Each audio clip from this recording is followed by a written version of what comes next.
Bueno, yo empecé como reportero a los 16 años, hacía el periódico estudiantil en la prepa, y entonces alguien me presentó con el director del diario de Jalapa, y entonces empecé a trabajar como reportero de la prepa. Me iba yo a hacer labores periodísticas, y ya después fue que estudié comunicación, cuando había especialidades, como especialidad en cine, radio y televisión, y estuve trabajando de manera independiente para periódicos, para la radio, tanto en Jalapa como en el puerto de Veracruz. Después me fui a México, terminé la carrera y me fui a México a estudiar cine. Con el que había sido el maestro de cine, Armando Mejía, pude filmar muchas cosas allá, filmamos comerciales, filmamos campañas, y para mí fue muy importante poder trabajar ya directamente con equipo cinematográfico. Pues imagínense todavía como estudiante estar filmando en Churubusco, pues era un sueño cumplido. Uno de los eventos que me marcó para siempre fue haber entrevistado. Yo tuve mi primera oportunidad de cine a los 17 en el diario, y entonces entrevisté a Gabriel Figueroa y le pregunté sobre una película en particular, Enamorada, de Lili Fernández, que a mí me parece una obra mayor del cine iberoamericano, sin ninguna duda. Y me gusta mucho cómo está filmada la película y todo este tema de perspectivas a través de la columnata que hay cuando llegan Pedro Hernández a Caballo, su hijo, María Félix y todo eso. Yo le pregunté sobre eso y fue muy interesante lo que me dijo, de cómo emplazar la cámara. Pues yo siempre he dicho que esa fue mi primera clase de cine, aunque no fue formalmente una clase, pero de verdad que fue una clínica express, porque además se tomó mucho tiempo. Entrevisté en el Centro Recreativo Jalapeño, que tiene justamente una serie de columnas allí en una galería, y entonces se preparó ahí, mira, esto así, la sombra, la hora del sol, el tipo de una serie de cosas, y ya después filmando los Churubusco, pues fue increíble poder cambiar un lente, cambiar un filtro y darme cuenta de todas esas cosas que había podido hablar con él. Después, la relación con la lucha libre en realidad es de la infancia por el gusto de la lucha libre, que siempre me ha parecido muy particular. Después, con el tiempo, convirtiéndome en un aficionado más profundo del tema, fue muy interesante empezar a tratar con luchadores, y años después hasta trabajar en una empresa de lucha. Yo mandaba de gira con ellos, grabábamos las cápsulas y todos los comunidades que luego se transmitían en televisión y todo eso. Y el universo de la lucha, dentro de la lucha, que uno está viendo cómo se gesta toda la producción, toda la narrativa de la lucha libre, personalmente es triplemente interesante en realidad. Y muy pronto me di cuenta, yo había escrito para El Universal, para Excelsior, para la revista La Mosca, para muchos medios, hablando siempre sobre música, sobre cine, sobre literatura, sobre industrias culturales. Y entonces, dos amigos míos, Pepe Nava y Rafael Laviña, habían también escrito mucho sobre lucha en diferentes medios, y con Pepe me tocó impulsar, y era el coordinador de especial que hizo la revista Somos sobre el salto. Toda la serie que sacó Somos sobre el cine mexicano fue de verdad estupenda, de muchas figuras, actrices, actores, directores, géneros cinematográficos del cine mexicano. Fue muy importante, y de repente sale el número del salto.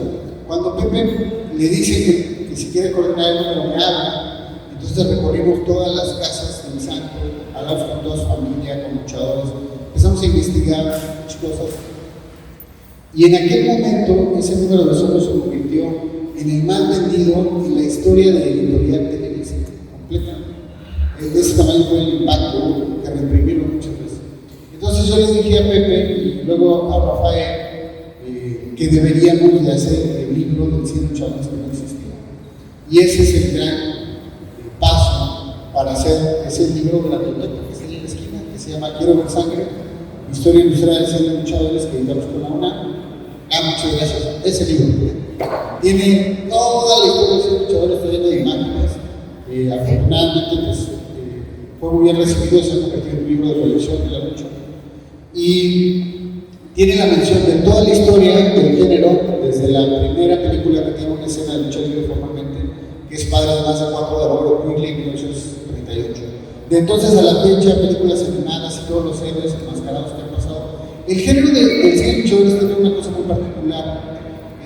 Yo siempre he dicho que tú no puedes ir a Nueva York y no puedes ver escalar a Spider-Man, ¿no? En la Empire State no puedes ver subir un edificio, pero tú sí podías ver una película del Santo e ir a verlo luchar en la arena. Ahora en junto tengo un libro nuevo que es la biografía de Tinieblas. Las últimas 2 leyendas enmascaradas vivientes son mis máscaras y él. Después de Quiero ver sangre, Tinieblas me pidió que hiciera su biografía, y afortunadamente hemos podido ya concluir el libro. Tiene una galería impresionante de materiales. Lamentablemente muchas figuras del deporte, de la cultura, de la música, por supuesto de la lucha libre, no guardan sus materiales. De repente están buscando a ver qué revista, qué periódico tiene la imagen de cuando se presentaron en tal lugar, porque ellos no preservan acervos.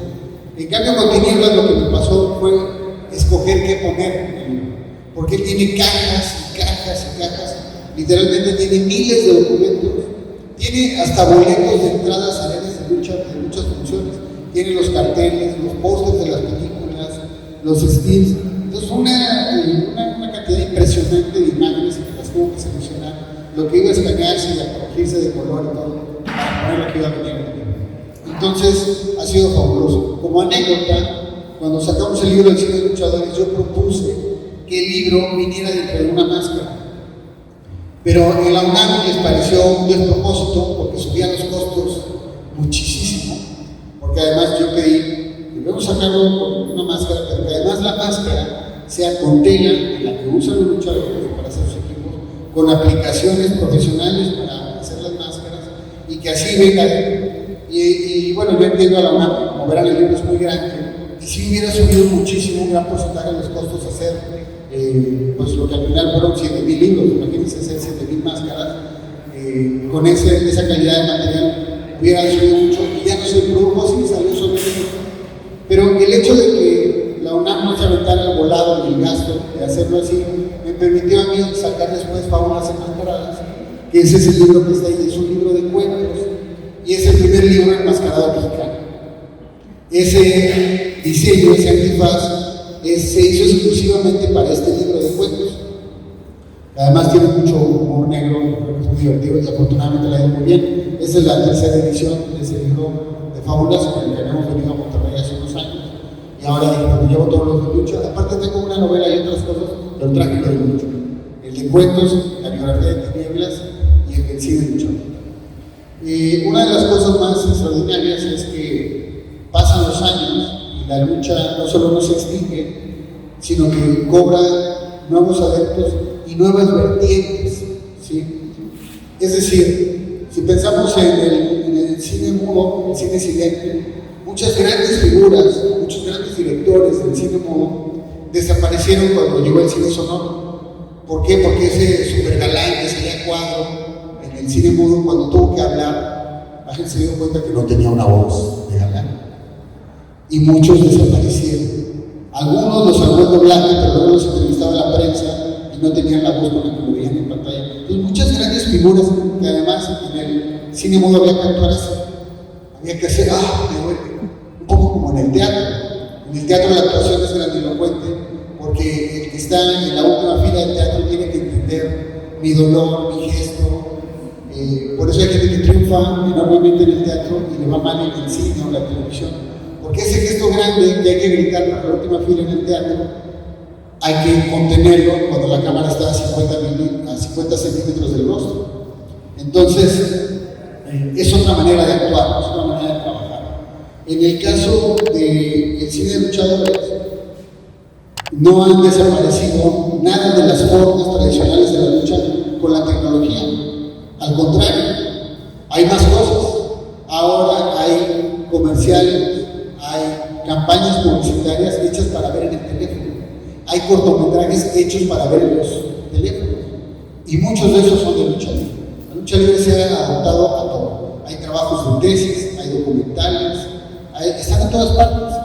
La lucha está lo mismo en la campaña publicitaria para un súper, que está en una campaña de mensaje social, ¿sí? Sobre la salud, o para que los niños lean, para lo que sea. iPhone acaba de lanzar su mega campaña internacional, ya va para el año, con con su último iPhone, fue a través de lucha libre mexicana y fue un éxito internacional incalculado. Recién fueron los eventos especiales del Consejo Mundial de Lucha Libre en la Arena México y de AAA en la Arena Ciudad de México. 16,000 personas en uno, 20,000 personas en el otro. Esa es la realidad de la lucha. Y hay lucha de barrio. Cada ciudad, y en Monterrey también, hay ciudades donde la lucha no solo es en la arena principal, hay luchas en teatros, hay luchas en gimnasios, hay luchas de carpa, ¿sí? Y la lucha tiene también ese origen en nuestro país. El cine, imagínense, fuimos el primer país de América al que llegó el cine. El cine empieza el 28 de diciembre de 1895 con los hermanos Lumière en París, la famosa exhibición de los Lumière. Y el primer país al que mandan un cinematografista, así les llamaban, que eran los que traían la cámara para capturar imágenes del mundo, en toda América es a México. La primera exhibición se hace en el castillo de Chapultepec con Porfirio Díaz y los científicos, su gabinete. Y son los primeros a ver el cine. Y entonces se empieza a filmar cosas de México, por eso tenemos un registro tan importante de la historia de nuestro país. Mucho de lo que está aquí puesto en estos murales fue filmado. O sea, en México tenemos, curiosamente, el primer equipo de cine que se adquiere en México lo compra Porfirio Díaz. ¿Por qué? Porque los Lumière pensaban que el cine iba a desaparecer pronto. Los Lumière es la época de los grandes inventos y las patentes. Entonces salió un invento, todo el mundo corría a comprarlo, era una locura, y al rato salía otro, y el anterior se iba dejando de lado, se desechaba, dejaba de funcionar. Los Lumière suponen que su gran invento, el cinematógrafo, va a tener la misma suerte. Dicen, ahorita todo el mundo corre a ver las fotografías vivas, a ver la imagen como si estuviera viva. Pero después se van a aburrir, se va a agotar. Es lo que ellos suponían, sin saber que estaban haciendo el gran invento del futuro. Hasta la fecha, el 80% del consumo mundial audiovisual son películas, aún con el streaming, aún con desaparición de cadenas. Entonces, pero en aquel momento los Lumière dicen, el cine va a durar poco, hay que explotarlo rápido. Mandan gente a filmar en diferentes partes del mundo para que traigan imágenes nuevas, gente nueva, porque la gente se va a cansar de ver el tren, se va a cansar de ver a la gente saliendo de la fábrica, se va a cansar de ver Champs-Élysées. Entonces la gente va a querer ver arquitectura nueva, cosas nuevas, anécdotas nuevas, y necesitamos imágenes de otras partes, y mandan cinematografistas a diferentes partes del mundo. Llegan a México y empiezan las primeras cadenas de exhibición. Aquí es muy importante lo que hacen los gitanos. Los gitanos son de los primeros en adquirir sistemas de proyección, y aún a las últimas rancherías del país llevan el cine. Mucha gente en las rancherías de México conoce el cine porque llega a la carpa de los gitanos y hay una exhibición, y hay exhibición cinematográfica, y después hay lectura de cartas, y después hay diferentes actos y una nueva proyección de lo que cambiaba en el rollo.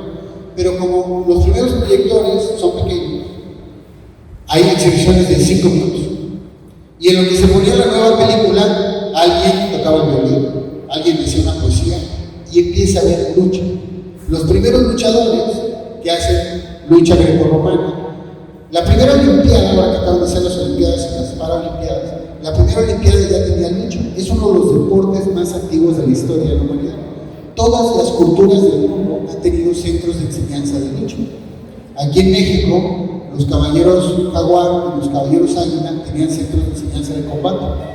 Bueno, después sabemos que Roma conquista, y entonces Roma adopta, transforma y surge la cultura greco-romana. Los griegos surge la cultura greco-romana, y ahora un luchador, por ejemplo, para tener licencia de luchador, entre otras cosas, tiene que dominar la lucha greco-romana y el intercolegial y todo eso. Entonces, imagínense las primeras exhibiciones de cine, donde de repente se acabó el rollo 1 y entraban dos a darse un tiro, entraban dos a hacer una evolución de lucha y lo que preparaban el rollo 2. Salían, terminaban de combatir y había un rollo 2. Así de antigua es la lucha. Años después es Salvador Lutero quien se da cuenta en El Paso, Texas, de lo que está ocurriendo con el fenómeno de la lucha ahí, porque llegan luchadores de Europa. Se dice que a México lo trae gente que peleó en la legión extranjera, franceses son los primeros que traen Thomas crea una academia de combate, porque antes las disputas muchas veces terminaban en duelos a muerte. Entonces en México pusieron una academia, ¿no?, para aprender a florear, aprender a usar espada y aprender a disparar. ¿Por qué? Porque había que prepararse si un día había que batirse a duelo. Y mucha gente empieza a aprender el deporte de fistiana, fist por puño, o pugmé, el origen griego, que era el combate a golpes. Y la gente empieza a aprender boxeo y aprender a luchar, ¿sí? O sea, así de antiguo esto. Lutero es el que crea la empresa mexicana de lucha libre, la más antigua del país, y a partir de ahí se empieza a federar, a catalogar y a hacer gira de lucha libre en todo México. Ese es el origen y es como surge lo que hoy es un emblema de la cultura popular mexicana. Cada vez que se habla de México en el mundo, uno de los temas que siempre están en la lucha libre son los enmascarados. No importa si la exposición es en Londres o en París, y hablo de casos muy recientes, siempre hay luchadores. Se busca que haya un cuadrilátero, que alguien vaya a hablar de lucha libre. Como anécdota, yo era investigador de la Cineteca Nacional cuando vino el director de la Cinemateca Británica, el equivalente a la Cineteca Nacional en Inglaterra. Él vino de Londres, lo reciben aquí, y por supuesto él quería conocer lo fundamental del cine mexicano, y le tiene preparado lo fundamental del cine mexicano, con todo este cine premiado, laureado, de gran calidad. Las películas de Roberto Gabaldón, de Ismael Rodríguez, de Julio Bracho, de Buñuel, de Lidio Fernández. Y él dice: lo primero que quiero es ver las películas del SAC. ¿Sí? Eso me tocó a mí directamente en la Cineteca. Entonces, de ese tamaño es el impacto del cine de luchadores. Así que poder hacer la biografía de Tinieblas, y además estamos muy orgullosos del libro porque cuidamos mucho el tipo de papel, las fotografías, todo. Es una edición limitada, pero muy cuidada. Igual el cine de luchadores, igual lo de cuentos, que es una manera de permanecer empujando uno de los elementos populares más importantes de nuestra cultura. Por la lucha libre pasa todo. Imagínense que las primeras transmisiones de Televicentro, ahí estaba Salvador Romo, ahí estaba Jorge Negrete, María Félix, todo México acudía a ver la lucha libre. Y hoy mismo, si uno va a una función de lucha normal, está lo mismo el político que el empresario, que el obrero. La gente va y le descarga ahí lo que no le puede decir al jefe, al vecino molesto, a todo. Y es como la gran terapia, todo el mundo sale con los nervios relajados, porque ya metió la madre todas las veces que tenía que hacerlo. Entonces sale muy tranquilo. Eso es todo lo que da ese gran auditorio, ese coro salvaje y formidable, que es la afición en una arena de lucha. Y sobre lo que quieran, platiquemos del tema, encantado, y aquí estoy. Muchas gracias por invitarme de nuevo a Monterrey. Muchas gracias a Raúl Criollio por esta charla magistral. Yo creo que Raúl es uno de los pues, conocedores de todo lo que está más allá del vestidor o del gimnasio, ¿verdad? Sabe todo el entramado que tiene que ver pues, con las producciones de cine y televisión. ¿Alguien que quiera hacer alguna pregunta a Raúl Criollio? Esta es la oportunidad. Si gustan pasar aquí.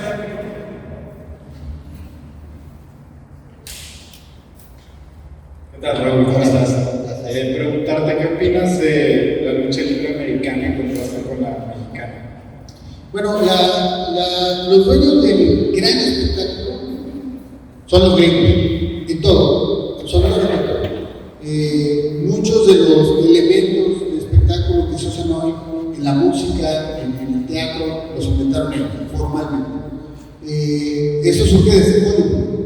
¿Por qué? Porque todos los grandes artistas europeos del teatro y todo huyen de Europa con la Segunda Guerra, bueno, algunos desde la Primera Guerra, llegan a Estados Unidos y muestran su arte. Entonces toda la combinación artística y del espectáculo que después genera Hollywood y después genera todas sus empresas de espectáculos vienen desde allá.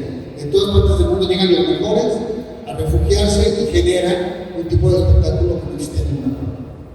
Ese es el origen. Pero ellos en la lucha libre han apostado mucho a la gran producción. Fueron los primeros en meter esta gran pirotecnia, plataformas elevadas, de meter la gran iluminación, posteriormente las pantallas pero siempre en esta cultura de la cultura del cuerpo. Casi todos son pesos completos gigantes, y es mucho, eso es la apuesta como la testosterona al máximo, ¿no? Y con los grandes personajes hercúleos, así tipo Sansón, ese es como, y estos ángulos, esta narrativa en la que hay siempre, buscan hacerlo como una película, una permanente línea en la que están a punto de matarse. Siempre hay amenazas, van construyendo los episodios en los que se odian, se dicen, se contestan, y lo han extendido a todo el mundo. Como espectáculo de lucha, hablando estrictamente de lucha, de castigos, de cosas de calidad, yo sí creo que la mejor lucha del mundo es la mexicana, porque es la que combina mejor los elementos de la representación del bien y el mal, los personajes. Es espectacular lo que pasa con la definición de las figuras, no solo enmascaradas, sino todos, el tipo de personaje que son, que representan, cómo se mueven, qué dicen, qué atuendo llevan. Eso es único a nivel mundial y es admirado a nivel mundial. Se dice que en la efectividad, por el tipo de castigo, velocidad, nivel de golpe, la más dura es la japonesa. Pero la que reúne todos los elementos, o sea, reúne técnica, reúne velocidad, reúne narrativa, reúne reúne todo, es la lucha libre mexicana. Entonces, por eso es el fenómeno mundial. La lucha libre de Estados Unidos apuesta al gran espectáculo de los mastodontes, le funciona muy bien, pero la forma en la que se hace aquí en México tiene más que ver con lo otro. O sea, la gente está esperando el vuelo espectacular del místico, o que Atlantis ponga la Atlántida, o que haya Negro Casas vuelva a hacer la casita, o hagan un nudo. Todas esas cosas, muchos de los castigos ya los hacía Black Shadow, o los hacía Blue Demon, o los hacía el Santo, y siguen vigentes hasta la fecha. Muchos castigos que se hacen a nivel mundial, que tú puedes ver en una lucha en Londres o en Los Ángeles, se inventaron aquí en México. Adelante, aquí tenemos a un representante de la lucha libre, el referee de Catrín. Bienvenido.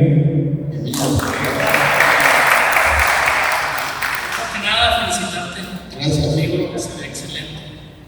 Y la pregunta que te quisiera hacer es: ¿cuál es tu proyecto más ambicioso? ¿Más ambicioso?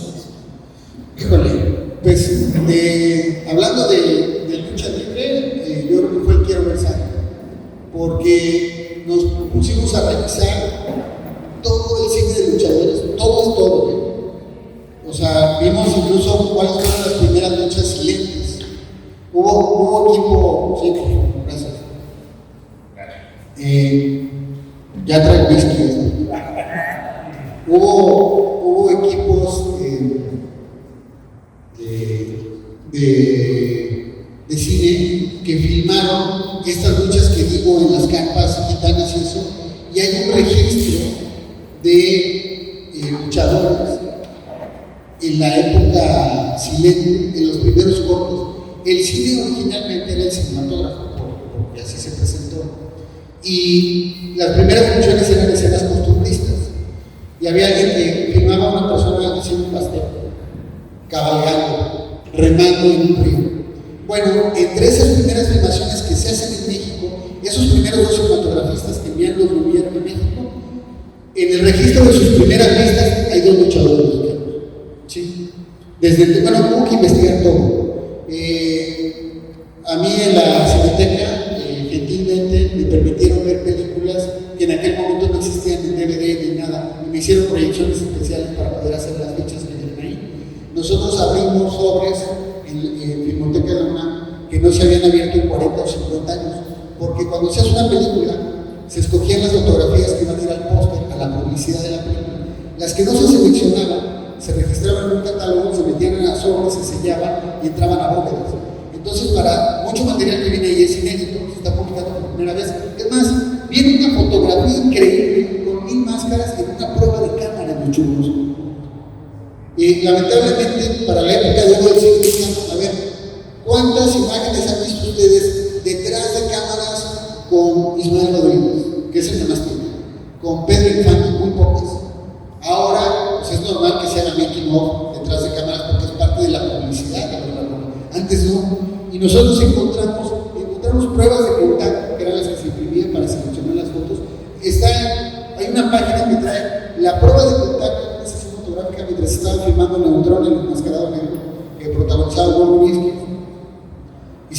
tiene un gran reparto, salía Julio Alemán, salía. Lo increíble es que en la última, que es buenísima, en el contra el Dr. Caronte, el villano, el Dr. Caronte, tenía la voz de Narciso Busquets, gran actor y de gran voz, hizo mucho doblaje. Pero entonces se quitaba la máscara y se la ponía a otro y volvía a tener la voz de Narciso Busquets. ¿Quién sabe? Pero entonces, esa fue, bueno, llevó 6 años hacer ese libro. De que desayunamos y dijimos vamos a hacer el libro, a tenerlo en las manos, pasaron 6 años. Así es el proceso de investigación.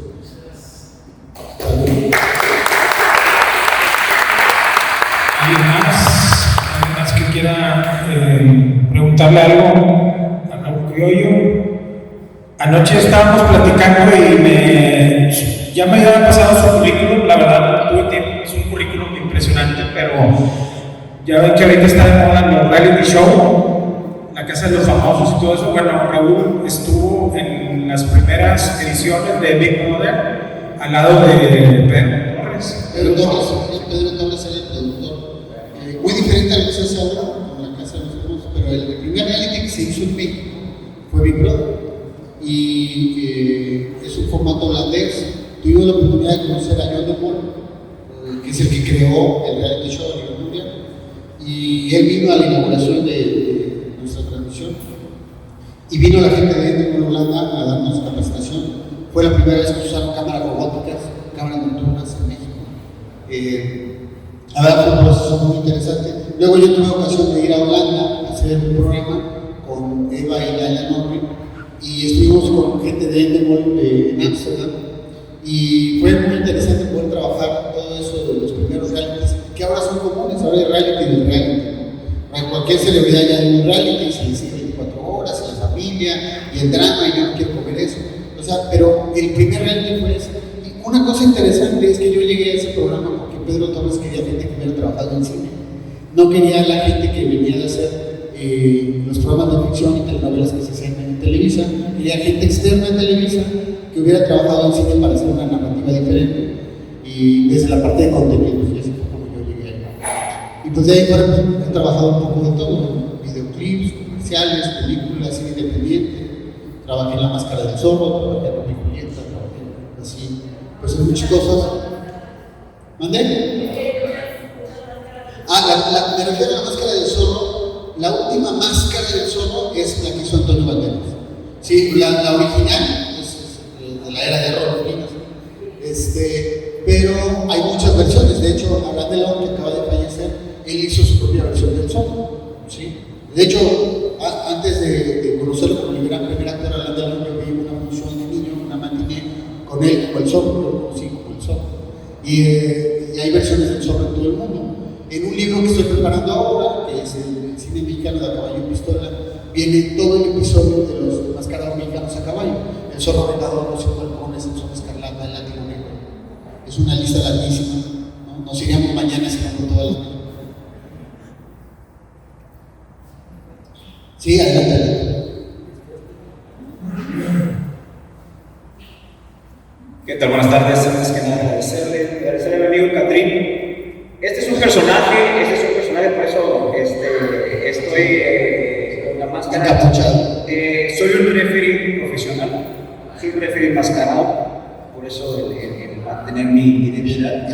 El Rayas. Vengo del Valle de Texas y me hicieron una invitación a venir precisamente porque la lucha libre no está peleada con la cultura. No, absolutamente. Exactamente, y eso es algo muy importante porque pensamos que son dos áreas muy diferentes, muy distintas, y lo estamos viendo que no es así.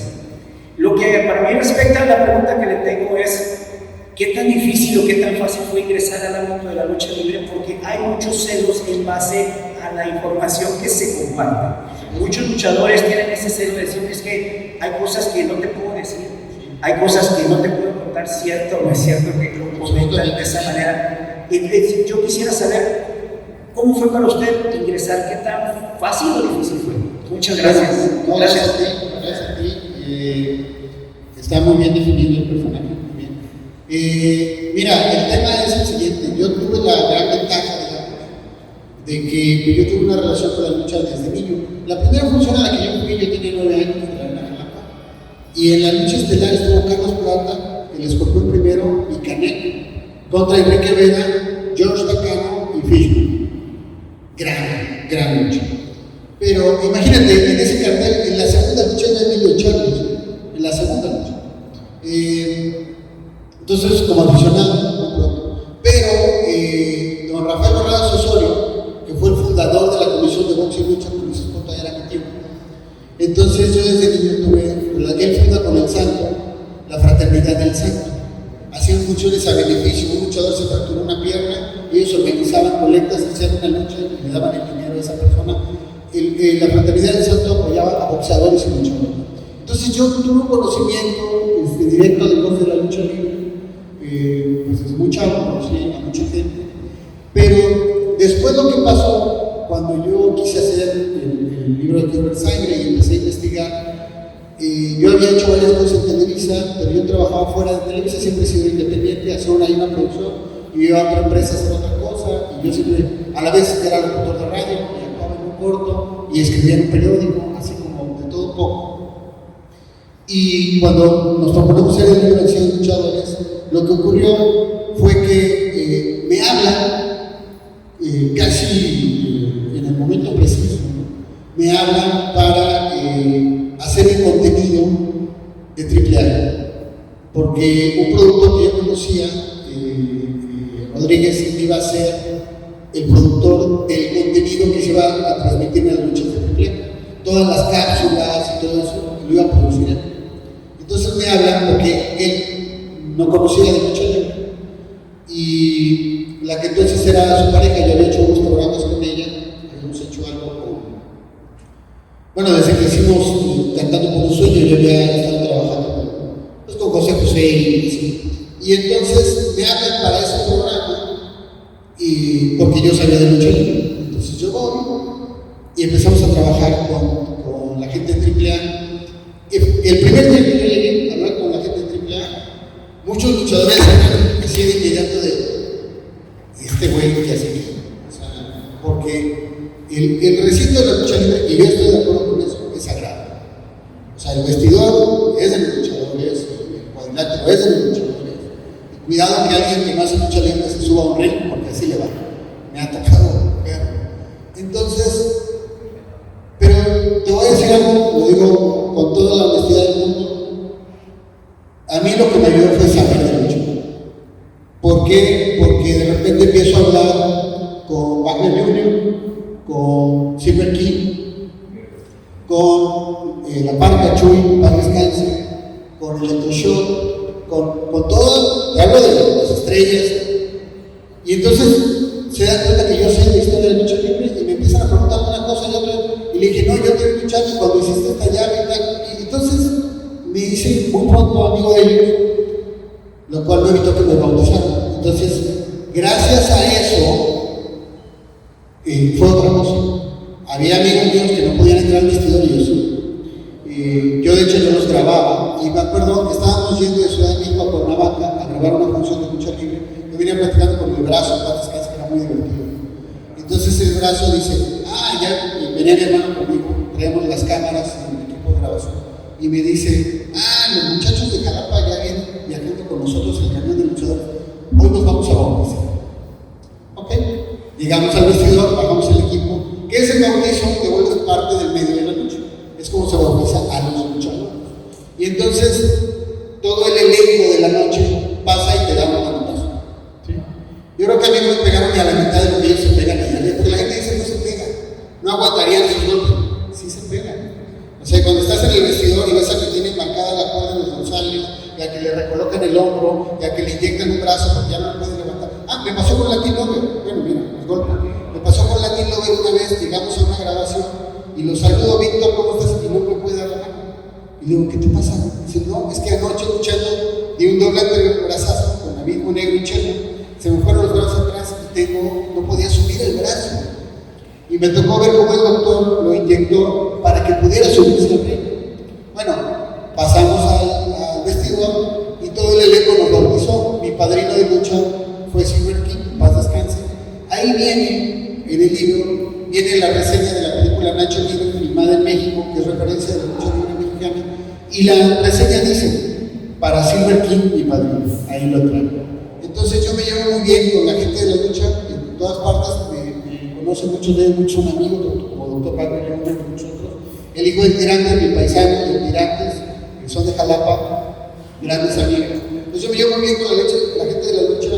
En primera me llevé bien con ellos por saber de lucha, luego por respetarnos, yo por defender a la lucha. Mucha gente de repente habla mal de la lucha libre, no tiene idea. A ti puede no gustarte, pero si no sabes, no puedes saber, ¿no? Yo creo. Es como la música. Y hay que respetar a uno que no te gusta, ¿no? Es decir, a ti podrá no gustarte Luis Miguel, pero no puedes decir que no tiene voz. Eso es otra cosa. Puede no gustarte Frank Sinatra, pero no puedes dejar de observar su importancia en la historia de la música. Puede no gustarte la lucha libre, pero eso de decir que son unos payasos, cuidado, ¿no? O sea, son payasos los que quieren llamarse así, como Zack Clown, que es alguien con quien me llevo muy bien también. Tuve oportunidad de llevarme con su papá, con sus tíos, con el brazo de plata, con el brazo de oro. Y yo creo que la lucha, yo lo decía ayer en una entrevista, ayer que llegué me entrevistaba, yo decía que poca gente en el deporte o en el espectáculo tan profesional como un luchador. ¿Sí? Un luchador, cuando sube a un cuadrilátero, es el más responsable para interpretar a su personaje, para sacarlo adelante y para desarrollar un desafío que es como, la lucha libre es como el teatro, como el cine, se divide en 3 años, normalmente, aunque sea una caída. Y hacer que eso salga bien cuesta muchísimo trabajo. Y yo recuerdo esta nota, la he contado varias veces, pero para mí es fundamental. Una vez fuimos a grabar una función a Orizaba, que era, parece que era un héroe inmortales, una función muy importante, transmitida, etc. Y entonces al cibernético le dieron un montón de sillazos, estaba sangrando mucho. Y cuando llegamos al vestidor, yo fui a verlo, fui a saludarlo. Amigo, ¿cómo estás? Y no, bien, estoy un poco mareado. Entonces yo estaba platicando con él mientras el doctor me cosía la frente, ¿sí? Y cuando salimos, mi hermano y yo traíamos las cámaras, traíamos los equipos de iluminación, traíamos el equipo para subir al camión de luchadores.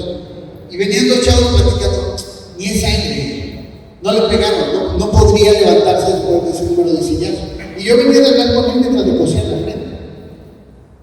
No te puedes poner a explicarle a cada aficionado, pero si la gente supiera lo que implica en preparación, en entrenamiento, en resistencia, ser un luchador, yo creo que los admiraría más. Pero también me parece que la lucha debe permanecer con esa secrecía, con ese mundo que es solo para la gente de la lucha. Un amigo luchador me decía cosas que yo la verdad, esos son como los diplomas, como los premios que no tienes colgados, pero que llevas aquí. Que me decía, es que tú no eres luchador, pero sí eres parte de nosotros. Y eso es lo más importante.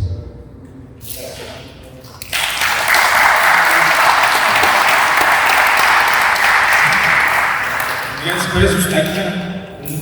Alguien que no necesita presentación.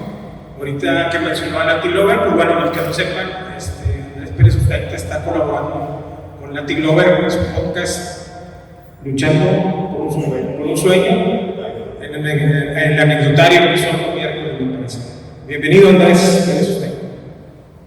Quiero felicitar a don Rollo, al señor Tama, a la señora Beña por el trabajo extraordinario que hicieron en este libro. Quiero ver sangre, trae todas las películas de lucha libre. Al mismo tiempo quiero aprovechar para dar una exclusiva muy personal. Estoy por abrir un programa por internet, se va a llamar La Última Lucha. Estoy inspirándome en mi película favorita de lucha libre, 1958, de Robo Rubinsky. Mi pregunta es, ¿cuál es tu película favorita de lucha libre? No sé si sea pregunta fácil, difícil. Pero... No, pues es muy complicado. Es como si me dices cuál es mi cantante favorita o mi canción favorita, pues de entrada dices 10, pero podrías decir 100. Mira, así rápido, te diría 3 del 100 luchadores. Una, Neutrón contra el Dr. Carlos, que se mencionaba. La otra es Saga contra el Dr. Muerte, sí, filmada en España, que es extraordinario, donde cumple todo el prototipo de James Bond, que a mí me divierte muchísimo. Y la otra es Las momias de Guanajuato. ¿Sí? En algunos países fue conocida como Santa contra las momias,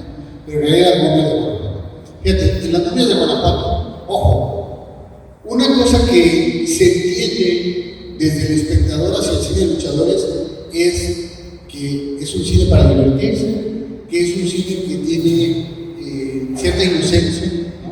O sea, los vampiritos de plástico son muy chistosos, pero el truco es muy deficiente. Las momias caminan a 20 kilómetros por hora y llegan antes que el santo en su convertible y dices, o sea, se teletransportaron. O sea, hay muchas cosas en el relato que tienen huecos muy importantes, pero es parte de la gracia. En las momias de Guanajuato, primero están las tres máximas leyendas enmascaradas del cine de luchadores, que son el Santo Muerto y Mil Máscaras. Pero después de ellos, los otros grandes enmascarados serían, hablando de cine y lucha, no de la historia de la lucha, hablando de cine y lucha, tendría que estar Juan Ramírez, tendría que estar Tinieblas. Bueno, ¿qué creen? La momia Satán de las momias de Guanajuato es Tinieblas. ¿Sí? Antes de debutar como Tinieblas, él fue extra del cine. No solo eso, el libro trae una foto increíble de él en su era de fisiculturista antes de ser Tinieblas, porque aquí en México se filmó la serie de Tarzán con Roy Liddell. ¿Quién cree que era el doble de acción? ¿Quién cree que era el que se metía corriendo a la selva y se aventaba los clavados en el río? Tinieblas. Era el tipo que tenía la corpulencia, el físico, la estatura como Ron Liddell, o sea, medía 1.91 para poder hacer eso. Él aparece en diferentes producciones de Hollywood que se filmaron en México como extra. Él además ve la película Santo y Blue Demon contra los monstruos, Frankenstein es Tinieblas, ¿sí? Con una anécdota muy particular, no le quedaba nada en el vestuario. Así checaron en los estudios y no le quedaba nada y el productor le dijo, oye, no tenemos nada que te quede. Entonces, ¿saben qué saco usó? Ya había cogido un poco, porque ya lo habían lavado varias veces. El saco con el que salen Tinieblas como Frankenstein, el Santo y Blue Demon contra los monstruos, es el saco de su boda. Así que es el único Frankenstein que usó su saco de boda en una película. ¿Sí? Y entonces la momia Satán, la descomunal, impresionante, terrorífica momia Satán de las momias de Guanajuato, es Tinieblas. Un año antes de que él debutara como Tinieblas en la lucha y en el cine con los campeones justicieros, la película de Federico Moreira Pichón. Ya te dije 13 más. Muy interesante todo lo que estás diciendo, merecido contigo, y aparte quiero hacer una observación. Algo pintoresca te estoy viendo, o sea, y te parece, si estuvieras más moreno, a Domenico Paisano, en Audaz. Ah, sí, Domenico, aparece ya después de que perdió la máscara, aparece sin máscara en varias películas. Con turbante, pero así Sí. así como andas tú con la barbita y bigotito, así, un tipo casi hacia tuvo Domenico Paisano. El problema es que mi bíceps llega aquí y el de la Audaz llegaba aquí, rodeaba mi brazo y todo, y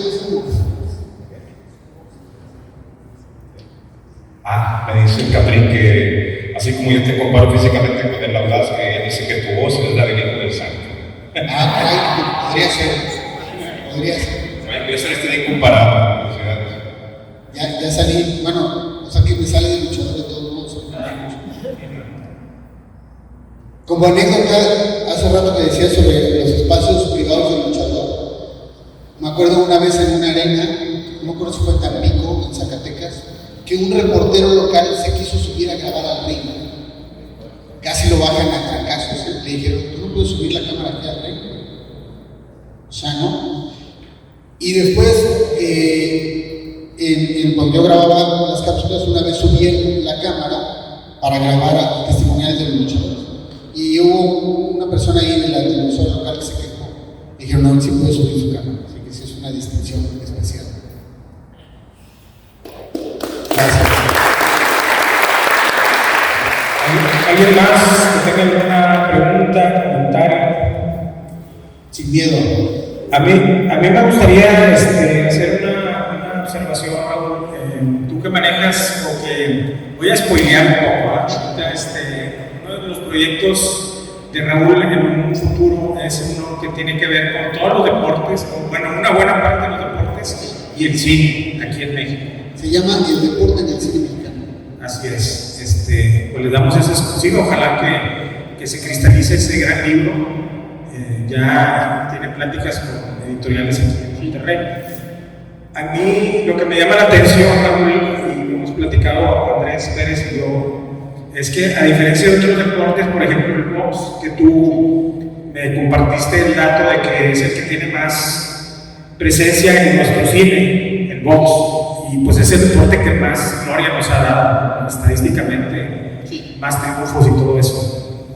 Pero a mí la lucha libre me cautiva porque hay uno, aparte de los protagonistas como actores o como partícipes de películas, hubo personajes fascinantes como Murciélago Velázquez, como el Lobo Negro, que incursionaron como guionistas. Sí, bueno, este libro, El Quiero Ver Sangre, tiene un apéndice al final que es un homenaje a Lobo Negro, porque el anecdotario, las trivias que tienen ahí, esa sección, se llama Piquetes a los Ojos, porque ese era el título de la columna que escribía Guillermo Hernández Lobo Negro, que sale como actor.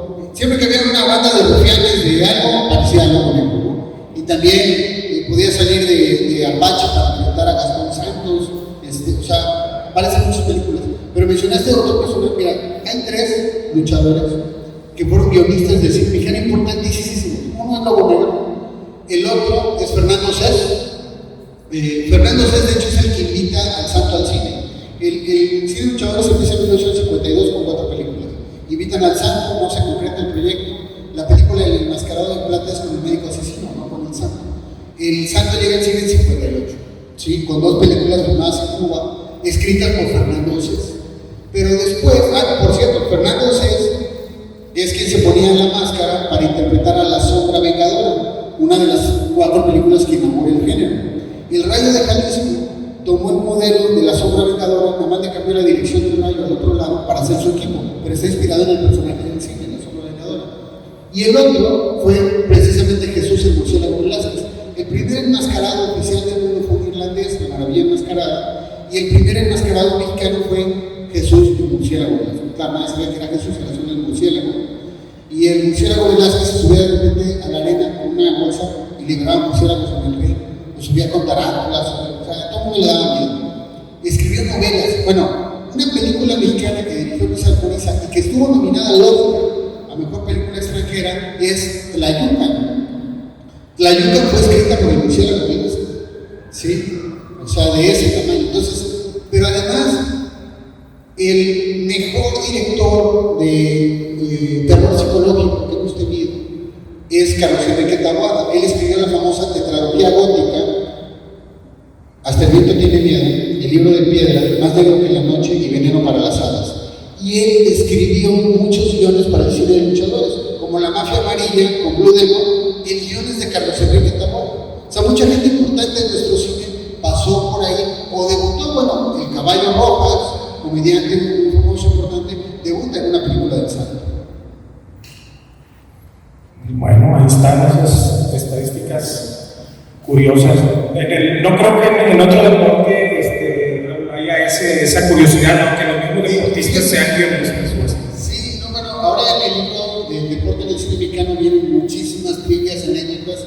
Una enclave de ese libro es que no viene ninguna de luchadores, para eso remito a ese libro. Entonces, el libro del deporte del cine mexicano son todos los otros deportes. Sobre el boxeo, yo que hay boxeo, porque va el camino y eso. Por ejemplo, nosotros en el fútbol es a ver si llegamos al quinto partido, a ver qué tal nos va. En el boxeo, un mexicano se sube al ring de cualquier empresa en el mundo y el mexicano es favorito. ¿Sí? A diferencia de otros deportes donde estamos tratando y ojalá se pueda y no sé qué, en el boxeo somos élite mundial. Solo Estados Unidos ha tenido más campeones mundiales que nosotros. La primera medalla olímpica de México es de un boxeador, Francisco Cabañas en Los Ángeles, ¿sí? En Inglaterra. Sí, y de entonces para acá hemos tenido cualquier cantidad de campeones de boxeo, de escenas de boxeo. Hay clásicos del boxeo en el cine, pero ese libro trae todo, trae el automovilismo, trae a Joaquín Capilla, que es el único atleta mexicano que ha ganado 4 medallas olímpicas y que aparece en una película con Tintán, etcétera, etcétera, etcétera. Si me pongo a hablar del otro libro, menos acabamos hoy, pero viene, la parte del boxeo es muy importante porque es nuestro deporte más exitoso. Y el segundo más exitoso no es el fútbol soccer. Yo entiendo la pasión por el fútbol soccer, por lo que implica comercialmente en todo el mundo, ¿no? Yo veía lo que pasaba ayer, o sea, a donde fueras en la calle, había gente con playeras de los Tigres, lo mismo el que te vendía un hot dog en el parque, en la macroplaza, en todos lados, porque ayer jugaron los Tigres, y aparte bien final, fue un gol increíble, ahí en el minuto 98 que ganaron. Pero, o sea, yo entiendo ese fenómeno, pero el béisbol es más importante, ¿no? Hoy día México está en el segundo lugar del ranking mundial en béisbol. O sea, ¿cuántos mexicanos han triunfado en el fútbol a nivel mundial? Y muchos cuestionados, porque tenemos esta cultura del autogol en todo, que es terrible. En lugar de que nos dé gusto que un mexicano le vaya bien, es, pero el Canelo es también empresario, entonces está arreglado. Y cuando un mexicano dice, voy a ganar, en lugar de decir, qué bueno que se cree que va a ganar, es, ya se le subió, ¿no? O sea, trabajamos con los niños y en las escuelas decimos, tienes que creértelo, confía en ti, prepárate, vas a alcanzar tus sueños. Pero si el niño va a correr una carrera y dice, voy a ganar, la gente dice, este chamaco ya está perdiendo el piso, ¿no? Pues, ¿qué quiere que diga? ¿Voy a perder? O sea, es un problema de mentalidad nacional que tenemos que cambiar. Es terrible. Yo me acuerdo la última época de Julio César Chávez y había gente que quería que perdiera. Y decía, es que ya se le subió, es que ya ganó muchas peleas. Es una estupidez. En otros países eso es impensable. Es impensable. O sea, yo en una pelea del Canelo veía los elogios de Pacquiao y veía las críticas de aficionados mexicanos, no lo puedes creer. Dices, o sea, ¿quién mejor para meterse el pie que uno de nosotros? ¿No? Entonces es algo que tenemos que dejar de lado, no solo en el deporte, en todo. Pero volviendo al punto, a mí me gusta el fútbol, pero ¿cuánta gente como Chicharito hizo 100 goles en Europa? Y la gente dice, tuvo suerte para hacer 100 goles. Sí, para ser el primer extranjero en hacer la cantidad de goles que hizo con Manchester en la Premier League. Fue de suerte todo, o sea, no somos capaces de dar crédito. Pero en el béisbol tenemos mucha más gente que ha sido campeona de Serie Mundial, que ha ganado la Serie del Caribe, que ha ganado medallas en los Panamericanos, que es figura. A ver, Vinicio Castilla está en el Salón de la Fama en Colorado. Se retiró su número, una ceremonia para él. ¿De cuántos futbolistas se ha hecho eso en un club en el extranjero? Entonces, de repente el escenario comercial no nos permite ver con cuidado varias cosas. Si a alguien no le gusta cómo boxea el Canelo, está muy bien. De eso a que quieras que pierda, como porque está mejor que gane un malayo o un puertorriqueño o un gringo, o sea, es mejor a que gane. O sea, creo que es algo que trabajamos mal como país y en muchas cosas. Pasa en las disciplinas artísticas. Bueno, Guillermo del Toro gana el Oscar y hay gente diciendo, pero la película no es mexicana, o sea, es un director mexicano. Allá puede hacer la película que cuesta $70 millones que no puede hacer aquí. Eso está mal, no está mal. Como no estuvo mal que Diego Rivera se fuera a dar clases a Estados Unidos o a Europa, ¿no? ¿Alguien sabe que Polo fue alumno de Diego Rivera, por ejemplo? Es uno de los grandes pintores del mundo y fue alumno de Diego Rivera y él admiraba a Diego Rivera. Y la gente dice, pero Diego era muy panfletario. Hay que acabar con la cultura del autogol en todos lados.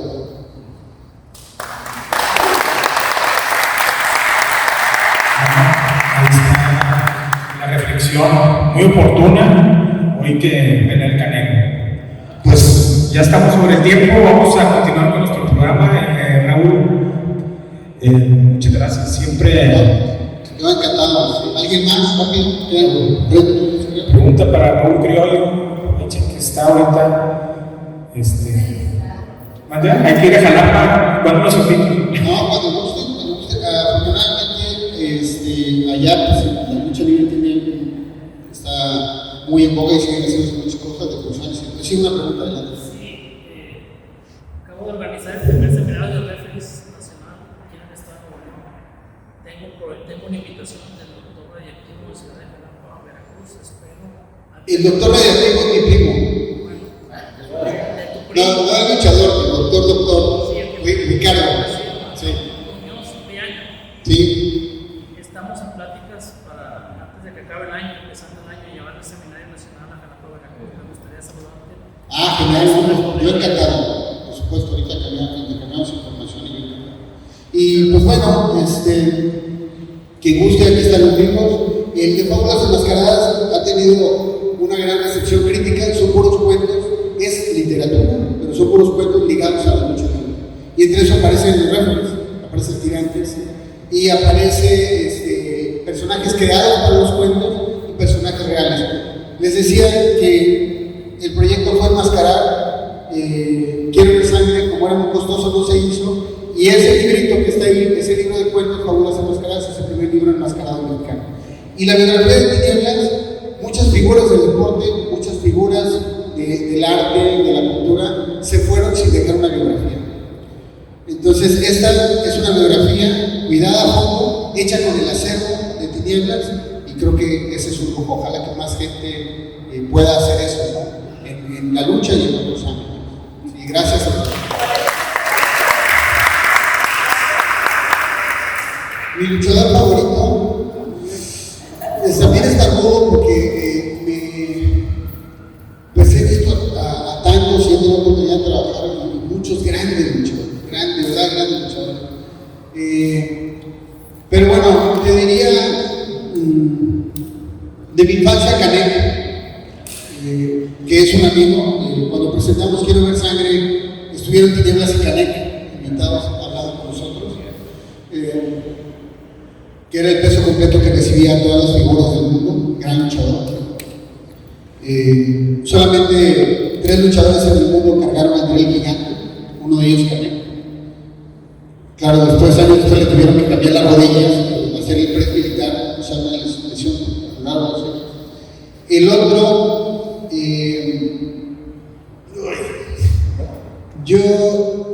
Dr. Wagner Jr., no porque sea un amigo, es un luchador completo que ha resumido mucho de lo más grande, que es como la gran amalgama de las dos generaciones, la lucha ruda, recia que hacía su papá y la lucha espectacular de ahora, y lo que proyecta en escena.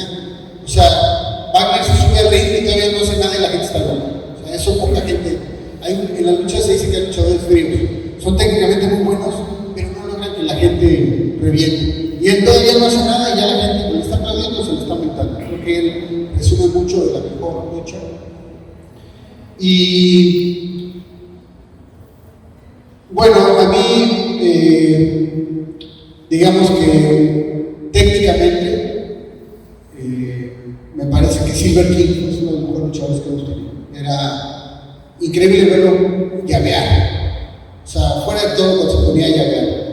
De la vieja guardia, o sea, desde la guardia de la segunda época de oro en los 80, cuando estuvieron de moda las tercias, yo creo que hay varios muy importantes. Aníbal, Solitario, ¿no? Tuve la oportunidad de ver luchar a un chico y luego de platicar con él para este libro, Carlos Lagarde, que es un luchador.